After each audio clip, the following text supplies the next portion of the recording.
مع حدث كبير زي كاس الامم او كاس العالم، فلا بد في الفتره اللي جايه ان احنا نتناقش فيها ان احنا نبقى جاهزين فيها، ولازم نتعاون.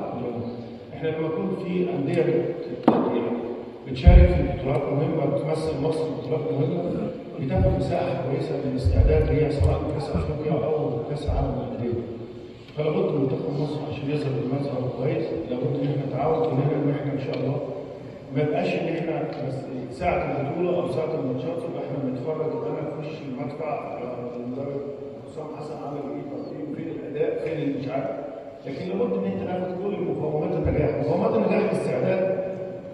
المحترم اللي يناسب البطوله ويناسب المنافسات اللي قادمه. احنا بفضل الله ومساعده طبعا الوزاره والباشمهندس هاني واعضاء مجلس اتحاد الكره عملنا مباريات مهمه جدا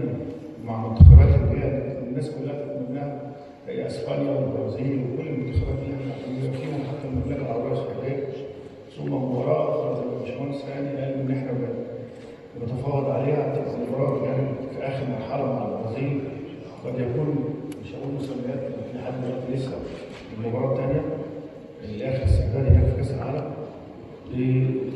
لابد ان انت حتى عشان تستعد لمباريات اسبانيا والسعوديه والبرازيل ان انت تبقى مستعد بدنيا واستعداد كويس فنيا، ويبقى في تجمعات زي اللي اتعملت. يعني حاجه فخر كبير اللي انا شفت الامكانيات الكبيره هنا في مشروع الهدف،